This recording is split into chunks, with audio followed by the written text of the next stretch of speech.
Assalamualaikum warahmatullahi wabarakatuh. Kali ini saya akan bahas tentang manajemen konfigurasi perangkat lunak pada rekayasa film lunak. Mengapa dilakukan manajemen konfigurasi perangkat lunak? Kita tahu ya, ketika sebuah organisasi atau perusahaan melakukan pengembangan perangkat lunak, pasti akan banyak sekali aktor-aktor yang terlibat, seperti sumber daya manusia yang selalu ingin melakukan pengembangan, perubahan dalam perangkat lunak itu sendiri.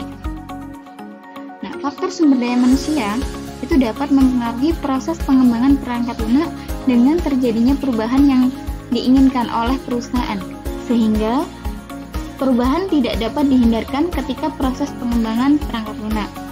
Perubahan-perubahan yang terjadi kadang dapat membuat masalah atau kebingungan pada rekayasawan perangkat lunak yang bekerja pada proyek pengembangan perangkat lunak. Munculnya kebingungan bila perubahan-perubahan yang terjadi tidak dianalisis sebelum perubahan dilaksanakan, dicatat sebelum diimplementasikan, dilaporkan kepada yang ingin mengetahui atau dikontrol dengan suatu cara yang akan meningkatkan kualitas dan mengurangi resiko.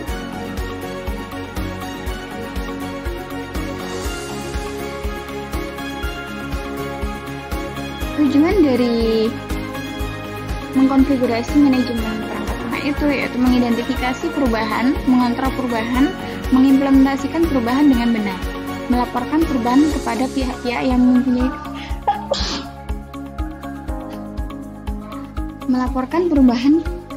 kepada pihak-pihak yang mempunyai kepentingan. Nah, perbedaan dari maintenance perangkat lunak dengan manajemen konfigurasi perangkat lunak itu yaitu maintenance perangkat lunak sebagai serangkaian aktivitas rekayasa perangkat lunak yang terjadi setelah perangkat lunak diserahkan ke pelanggan dan telah diproseskan.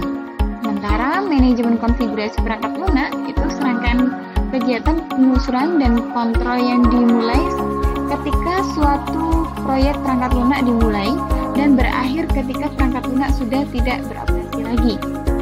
Sehingga dapat disimpulkan, maintenance perangkat lunak merupakan bagian yang dilakukan penelusuran dan kontrol oleh manajemen perangkat lunak. Informasi dan perubahan pada manajemen konfigurasi perangkat lunak memiliki 3 kategori, yaitu perangkat lunak atau program komputer, baik di dalamnya bentuk software maupun eksternal. Yang kedua, dokumen-dokumen yang menjelaskan program komputer tersebut yang ditargetkan baik untuk technical practitioner ataupun usernya. Yang ketiga, data adalah hasil dari inputan pada perangkat lunak itu sendiri atau hal yang dikeluarkan dari program. Contohnya seperti sistem specification menghasilkan software project plan dan software equipment specification yang secara berurutan akan menghasilkan dokumen-dokumen untuk menciptakan hierarki informasi.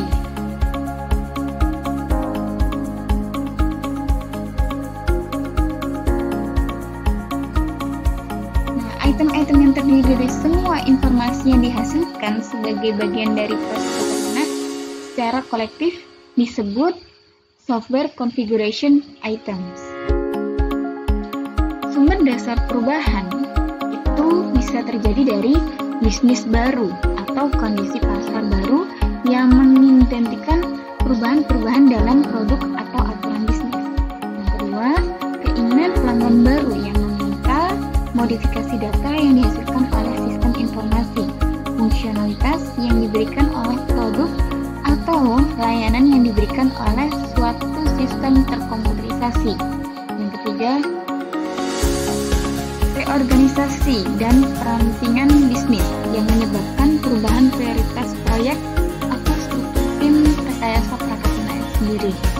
Yang keempat, kendala-kendala anggaran atau jadwal yang menyebabkan kerajinan sistem atau produk.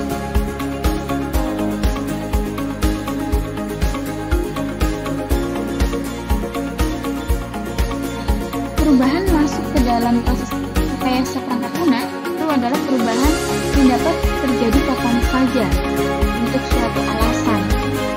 Hal ini sesuai dengan hukum sistem engineering ya, yang menyatakan tidak masalah di mana Anda berada dalam siklus kehidupan sistem akan berubah dan keinginan untuk mengubahnya akan selalu ada selama siklus hidup tersebut.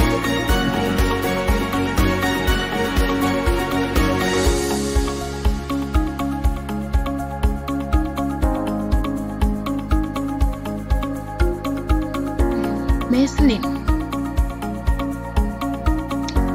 Pada perubahan siklus perangkat lunak itu memiliki 3 atau lebih ya yang terjadi. Biasanya pelanggan yang ingin memodifikasi persyaratan-persyaratan pada perangkat lunak itu, atau pengembangan yang ingin memodifikasi metode-metode teknik yang ada dalam perangkat lunak, atau juga kemungkinan manajer yang ingin memodifikasi cara pendekatan proyek.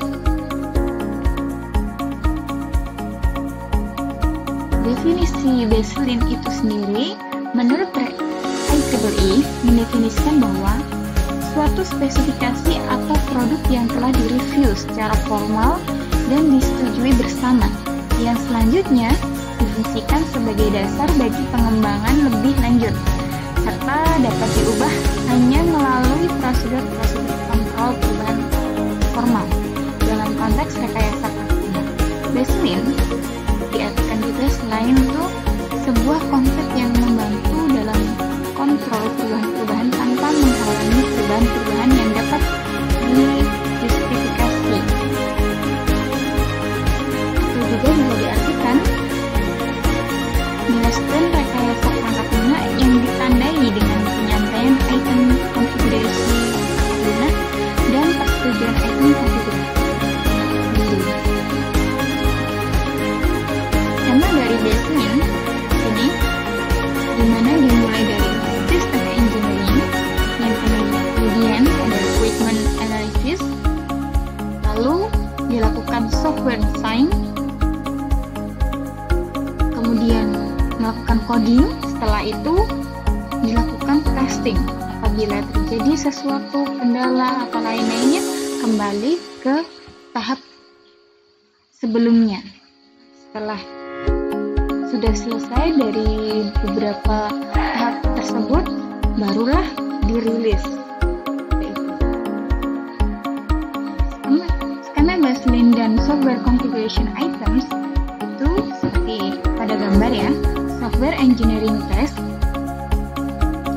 dilakukan dengan formal teknis review dan selanjutnya. Software configuration items itu antara lainnya ada spesifikasi sistem, manual operasi dan instalasi, ada rencana proyek perangkat lunak, manual user, manual awal user, ada listing program, ada juga standar dan prosedur untuk rekayasa perangkat lunak itu, dan ada juga program yang dieksekusi dengan kode yang dieksekusi dengan modul-modul terkait yang dieksekusi.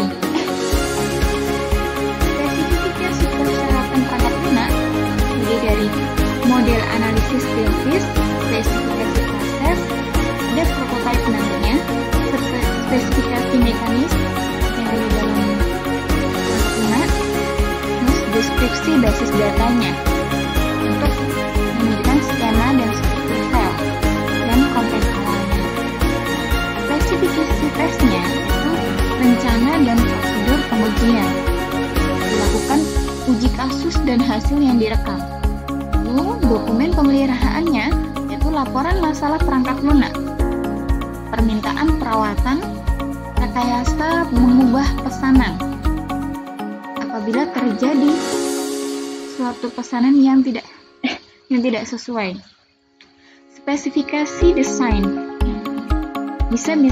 kita bisa mendeskripsikan desain data itu, deskripsi desain arsitektur, deskripsi desain modul, deskripsi desain antarmuka, deskripsi objek. Proses manajemen konfigurasi perangkat lunak itu adalah salah satu elemen dari software quality assurance. Tanggung jawab utamanya adalah mengontrol perubahan pada perangkat lunak.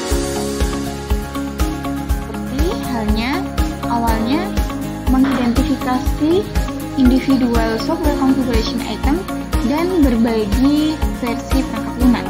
Yang kedua, mengaudit software configuration untuk memastikan bahwa dia telah dikembangkan dengan benar. Yang ketiga, melaporkan semua perubahan yang telah dilakukan pada konfigurasi tersebut.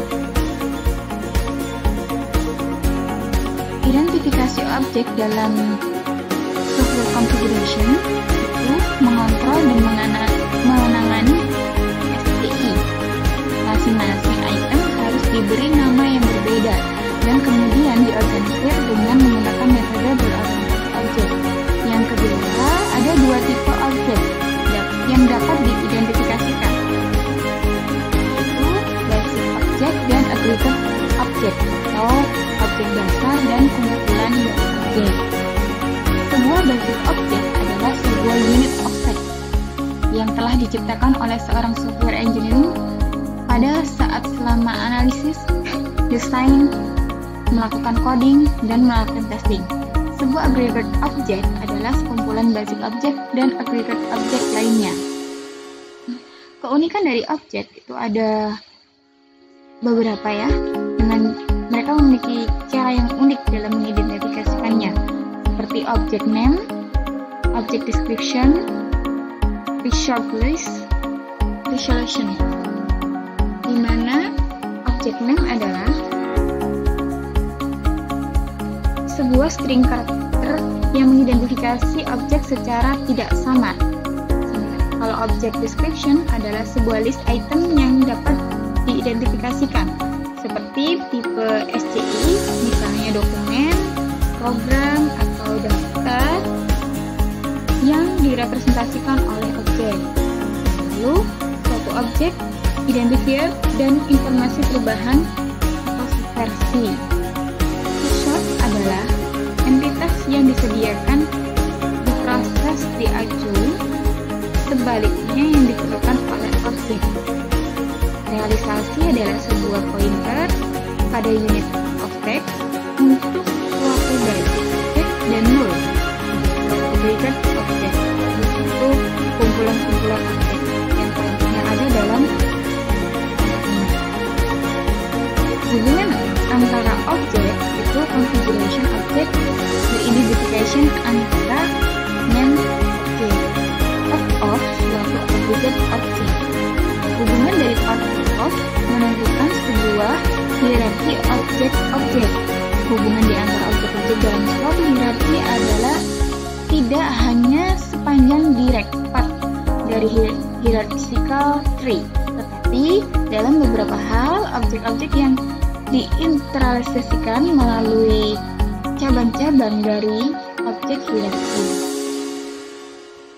Interrelationship antara configuration object dapat direpresentasikan dengan sebuah modul interconnection language yang menggambarkan interdependensi di antara konfigurasi objek dan memungkinkan suatu versi dari suatu sistem dikonfigurasi atau dikonstruksi secara otomatis.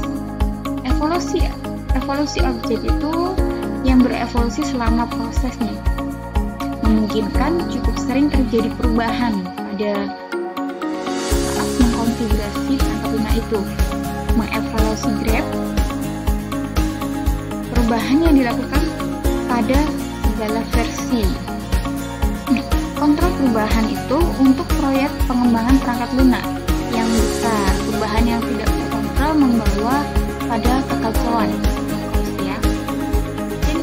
Change control menggabungkan prosedur manusia dan tool otomatis guna memberikan sebuah mekanisme untuk mengontrol perubahan. Suatu change request di-submit dan dievaluasi untuk menilai manfaat dari bisnis, efek samping yang terpotensial dapat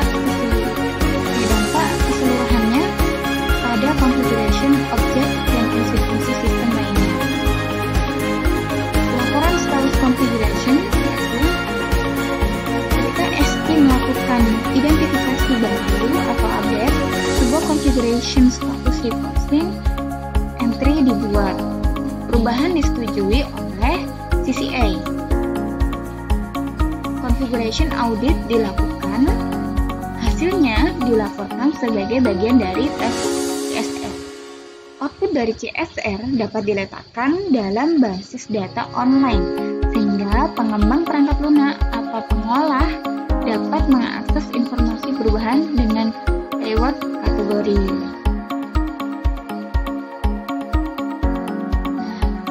Ada beberapa standar software configuration management awal, yaitu di sini ada MIL, STD483, dan ada juga standar ANSI atau IEEE yang lebih baru, yang bisa memusatkan pada software yang dikembangkan untuk aplikasi militer. Kalau standar ANIS, ANSI, IEEE yaitu dapat dipakai untuk software komersial dan direkomendasikan baik untuk organisasi rekayasa perangkat lunak besar